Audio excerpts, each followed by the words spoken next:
actually found themselves bereft of their wealth in a poverty-stricken circumstance. At 12 years old, Thakur Bhaktivinoda was married, first time, 12 years old. And his wife was the daughter of Madhusudan Literamarshai. She was 5 years old, his first wife. He was 12 years old. Actually, he described it as like a marrying dolls, like children, girls, and marrying dolls. His first marriage was like that. So then he, around 13 years of age, his wife and mother stayed in the village, and he went to Kolkata with his uncle. His uncle was Kashi Prasad, who was an intellectual in Kolkata, and he had a magazine called Hindu Intelligentsia, and Thakur Bhaktivinoda began being involved in editing that magazine from the age of 13, and he had access to his uncle's library in Kolkata, a very vast library, this Kashi Prasad, his library, and in this way, in his 10 years, he became very learned in English and expert in reading, writing, and speaking English. Even so much so that he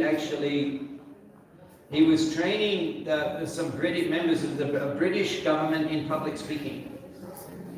Training them in public speaking or oratorial skill. He was so expert in English. By this time he was writing epics in English poetry. And he reasons that's English poetry. He's written Vaishnavas, the things that Vaishnavas die when they are living in sound. That's English poetry. Examples of his English poetry that he wrote.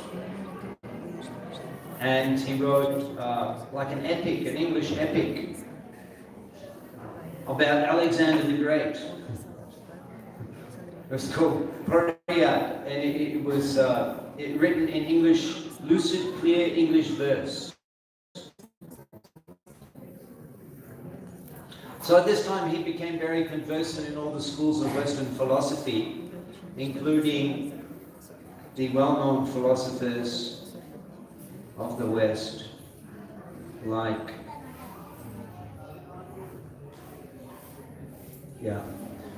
Theodore and Parker, Emerson and Newman. All of these Western philosophers who were very influential in British culture.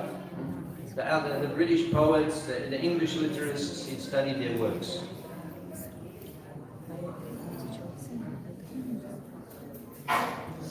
So at that time he also began, this Virnagar, the family, the village was inflicted by a pestilence, and all people died, and the village became like a condemned place at that time. So he then took up a service in Orissa, in Cuttack, as the headmaster of the government secondary school.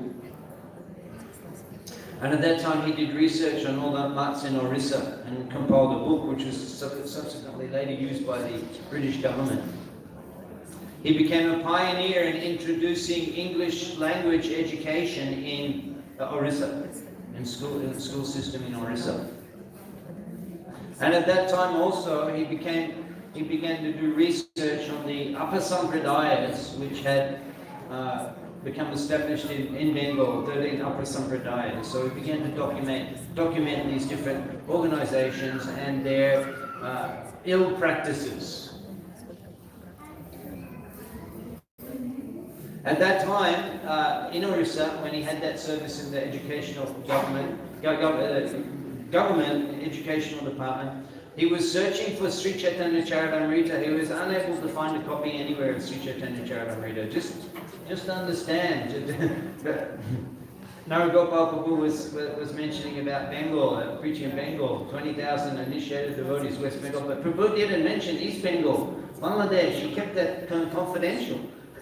He's also regional secretary in Bangladesh. Bangladesh twice as big again, 50,000. Initiated, he doesn't mention that because people won't believe. More than half, 3/4 of ISKCON is in Bengal. And half of that is in Bangladesh. 50,000 initiated devotees, Bangladesh. People just can't imagine it.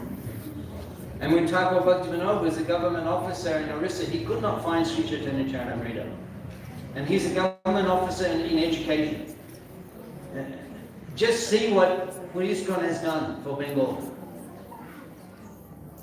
Just see what ISKCON and our preaching, even Prabhupada was preaching in the West Bangladesh and then in May, Hyderabad, Mumbai, Vrindavan. But actually Prabhupada's followers have delivered Bengal.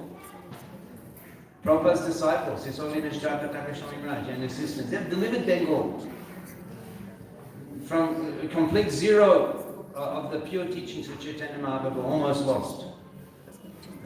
And these Western preachers, disciples of Prabhupada, they've delivered Bengal, revived the original teachings of Chaitanya Mahaprabhu in Bengal. And we are so fortunate to be able to associate with such great souls. Mahabhagavatas, Mahatmas have done so much for the mission of Chaitanya Mahaprabhu. So that we can reflect on that here at this place, where Thakur Bhaktivinoda had the vision of spreading Krishna consciousness in his own personal preaching and Namhatha preaching, and also he had the vision that the foreigners would take to Krishna consciousness. That was his vision. And that's why he's in the situation where he's becoming so fluent and so eloquent in English. This is his vision, to preach to the foreign people in English language. So that around that time his first wife passed away, and then he got married again to Bhagavati Devi, the mother of Siddhanta Saraswati Thakur. And at that time, around this time, 1861, so he's in his mid-30s, he gave up his involvement in education, and he became involved in the judiciary, and he became a district magistrate at that time. And at that time he also learned Persian and Urdu. So Sanskrit, Odia, Bangla, English, Persian, Urdu. These are the languages he was fluent in and writing in. So at that time, 1868, so he's getting close to 40 now. Then he found the Sri Chaitanya Charitamrita in Dinajpur, East Bengal, Bangladesh. I'm fortunate to have been able to visit that place on several occasions. Our preaching at Dinajpur. Rajbari, many Brahmin Vaishnavas and kings are there in the past, not now. And temple Krishna, Radhakanta, beautiful temple. So at that place he found the copy of Sri Chaitanya Charitamrita. And Thakur Bhaktivinoda explained that after reading Sri Chaitanya Charitamrita, then he could fully understand the Srimad Bhagavatam. And he has his commentary on Sri Chaitanya Charitamrita, Amrita Pravaha Bhasha, which Siddhanta Saraswati Thakur also includes in his commentary. And most of Bhaktivinoda Thakur's commentary you'll find in Srila Prabhupada's Sri Chaitanya Charitamrita. He'll quote from Srila Bhaktivinoda Thakur, Amrita Pravaha Bhasha, and from Siddhanta Saraswati Thakur's comments in his own Sri Chaitanya Charitamrita comments. Now, there was this famous yogi, Vishik Shain. So this happened when Thakur Bhaktivinoda had taken over the position as the district magistrate in Puri, in Orissa. And they were afraid, the other magistrates were afraid to deal with this issue of Vishik Shain because he was so influential and so powerful. He was a yogi. He said, I will drive the British away from India, and I will sit on the Singhasan of Puri and again establish my kingdom as Mahavishnu. And he had Brahma and Shiva with him also, a couple of accomplices. They were there. And so this is a big problem for the British. So then the Ravin Shaw, the district commissioner of Orissa, Mr. Ravin Shaw, he personally requested Thakur Bhaktivinoda to deal with this issue, not finding anyone else qualified to be able to, who was able to represent the authority of the British government and at the same time in such a way that he'd be able to deal with this local cultural issue, which was a social issue, political issue, religious issue. It was a social issue, a political issue, a religious issue. And Thakur Bhaktivinoda being had such integrity in his religious practice, he was the only person they could find to deal with this issue. When he arrived in the jungle, the Vishik Shaini saw him, "You are Kedarnath Dada. You have come here to inquire about my activities." "Yes," Bhaktivinoda Thakur replied, "I've come here to take you to Jagannath Puri, where you can have darshan of Lord Jagannath." And then Vishik Shain, he spoke offensive words to the in regard to why I should go and see this Buddha statue. I am Mahavishnu. Thakur Bhaktivinoda became angry like fire. Immediately he personally grabbed that yogi, and then with 100 police constables they arrested him. Took him on the bullock cart, took him to Puri. In Puri he was arrested, and he was kept in captivity, arrest by 3 dozen Muslim constables. 3 dozen Muslim constables and 72 police officers from Cuttack were there guarding him.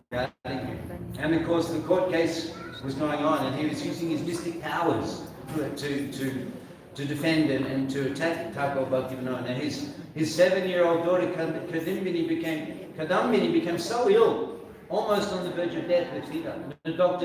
Several doctors all night. This is in his home in Puri, Thakur Bhaktivinoda's home in Puriamot temple there, birthplace of Santa Saraswati Thakur. So all of these pastimes are going on there. Every day Thakur Bhaktivinoda was going to the court. He was the magistrate sitting, judging the case. His mother, his wife said, "Stop, let him go. Let the yogi go. Look what's happening to our daughter." And Thakur Bhaktivinoda replied that, "Let us all die. Let us all die, but this rascal must be punished." And on the last day, his daughter, there was just, the yogi was just making a sign. The daughter got well in the morning. But Thakur Bhaktivinoda could see that he was like doing a mystical power. Thakur Bhaktivinoda could understand. On the last day of the case, Thakur Bhaktivinoda was almost crippled. He couldn't walk. They had to carry him on a palanquin in to sit and make the judgment. And at that time, then one of the surgeons of the police constable surgeon mentioned about the yogis keeping the power in their hair, and then they jumped on the back of Vishik Chain and cut off his hair, and immediately the yogi fell down, collapsed on the court in the court, losing all of his power. And Thakur Bhaktivinoda regained his health, and then they took that yogi to the cell, and then he died. He committed suicide, took poison and died. So that was the end of Vishik Chain. And justice was carried out at the hand of Thakur Bhaktivinoda. Thakur Bhaktivinoda ki jai. So many books. We were discussing yesterday Sanatana Saraswati Thakur's Samadhi Mandir, the literatures, the works of Thakur Bhaktivinoda, more than 100 books in so many languages, English, in Sanskrit, in Bangla.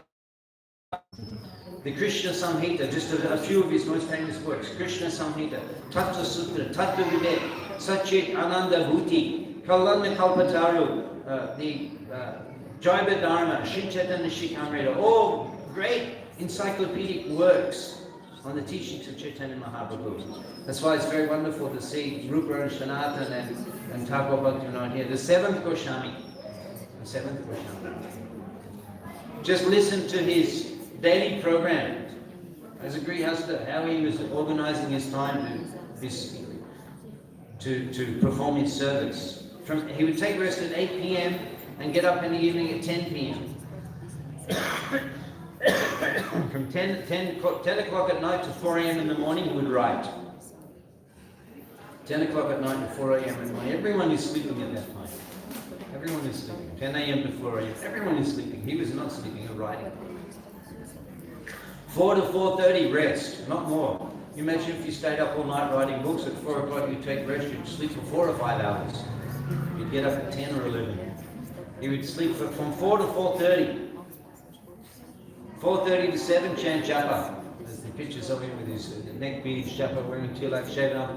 When we go to his home, you'll see a little small bhajan room without windows. Go up the stairs, you'll see a small cubicle. He would sit there, chant japa.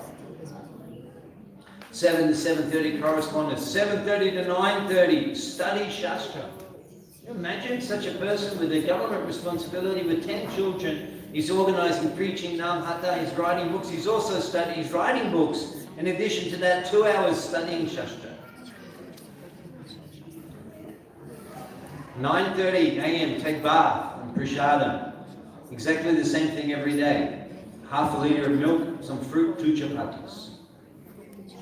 10 o'clock to 1 o'clock. I mean, could you imagine if that was your daily routine? 10 o'clock to 1 o'clock, you would be wiped out. Then he would go to the court and listen to the cases. And he, of course, his judgments were like so wonderful. They're still recorded in the annals of the judiciary in Orissa and Krishna Nagar.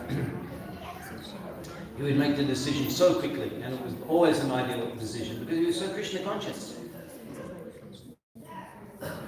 Manjari, is it Kamala Manjari? Kamala Manjari? Kamala Manjari, an eternal associate of Rupa Goswami, of Rupa Manjari, Kamala Manjari.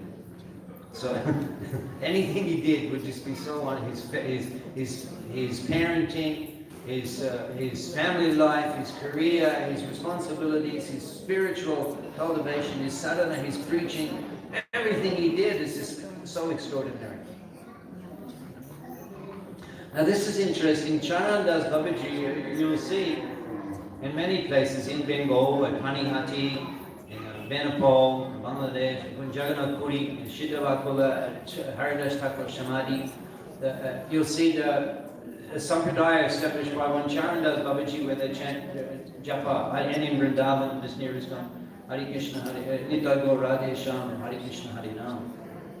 They chant this mantra. By the way, Sadhananda Prabhu told the story that in Vrindavan they hear that all the time because their ashram was just behind the Prabhupada, this kind of guest house in Prabhupada's room. And so they asked, can we chant, was that Nitai Gaur Radhe Shyam, Jai Krishna Balaram. Nitai Gaur Radhe Shyam, Prabhupada said you could chant it in Krishna Balaram temple. Nitai Gaur Radhe Shyam, Jai Krishna Balaram. And then Sadhananda said, Prabhupada, can we add on the end Jai Prabhupada, Nitai Gaur Radhe Shyam, Jai Krishna Balaram, Jai Prabhupada? And Prabhupada said, no. And Prabhupada said, that doesn't rhyme properly. So anyway, this is famous. This in Bengal, this mantra is famous, and the followers are famous. So Bhaktivinoda Thakur actually preached to the founder of that movement and convinced him to chant Hare Krishna. Their philosophy was that Kirtan was this mantra that they sing, and Japa, Maha mantra on Mala for Japa, but not for a Kirtan. Now, of course, this is not correct. Thakur Bhaktivinoda sings, Gauda Bihita Kirtana Shune Ananda Lido Nache, Gauda Bihito Kirtan, the authorized Kirtans of Chaitanya Mahaprabhu. Gauda Bihito Kirtan, Shune. Rido Ananda Nache. Then we hear the joy in the heart. And Mahaprabhu has established the Kirtan. Mahamantra. Ei shlok nam boli lai Mahamantra. Shola nam vai Trishaka ei tantra. This is the process in this age. 32 syllables, 16 names. I'm giving Mahaprabhu. Paraya nama Krishna Yadavaya namaha Gopal Govindaram Shimurishadam. Prabhupada says, particularly liked by Chaitanya Mahaprabhu, and sung and performed kirtan, and he instructed his followers to chant this mantra. Prabhupada said, non-different from the Hare Krishna mantra. And a few other kirtans that we sing. Of course, we heard Vishaka sing Thakur Bhaktivinoda's Bhajan. Prabhupada said these are also, you should understand the meaning, but these are also non-different from Hare Krishna mantra. This is Gaur Vihito Kirtan, approved kirtans of Chaitanya Mahaprabhu. So he preached, Thakur Bhaktivinoda preached to this Charandas Babaji. He convinced him. And he said, what have I done? I've spoiled Bengal. What have I done? And he was prepared to go and undo everything and preach the Hare. And then he left his body. He went mad and left his body. So the followers didn't quite get the message. That's it. But in many places, this God is influencing us. In Puri, Thakur Bhaktivinoda was responsible for the accounts. He'd taken over accounts and he established the standard of the worship in the Jagannath temple, the regular offerings, which before he was a superintendent had become irregular and unscheduled. And he established the proper worship of Lord Jagannath and the offerings to be done every day. He also was supervising the contributions were coming into the temple. For this, the king, he came in conflict with the king of Puri, who at that time was utilizing some of those funds for his own projects. And Thakur Bhaktivinoda stopped that. The king, he took some powerful tantric Brahmins, Orishan tantric Brahmins. For 3 months they were doing a puja, a mantra, tantra, and fire sacrifice for the purpose of destroying Thakur Bhaktivinoda. After 3 months, these tantric pujaris are doing that yajna. And when they made the last oblation, Om Saha Saha Om Saha, the king's own son dropped dead. And this way, it was understood how the purpose of identifying the actual birthplace of Chaitanya Mahaprabhu. That's why he was residing here and took this post as the metro. Built the train. Even when I was first in my 20 years ago, you could hear that train. Stop that train. I had to train for him, taking him to the court. And then he began his research. We'll see when we go to his rooms, his house, his rooms, and his room, and Shashri Thakur's room. From that veranda, he had the vision and he saw the birthplace of Chaitanya Mahaprabhu, Yoga Pit. At that time, it was just rice fields. Even you can see the video of Prabhupada in the 70s in Mayapur. There's nothing in Mayapur. You can see the yoga pit. This lotus building, you can see over the distance yoga pit. And then nothing else. It's just rice fields. Can you imagine what it was like 100 years ago? 120 years ago when Thakur Bhaktivinoda was here in Surabhki looking over the Jalangi. There was nothing. There was nothing. Rice fields. And he saw the lights from the yoga pit from that place. He saw that emanating spiritual light coming in. So he took Jagannath Das Babaji Maharaj and then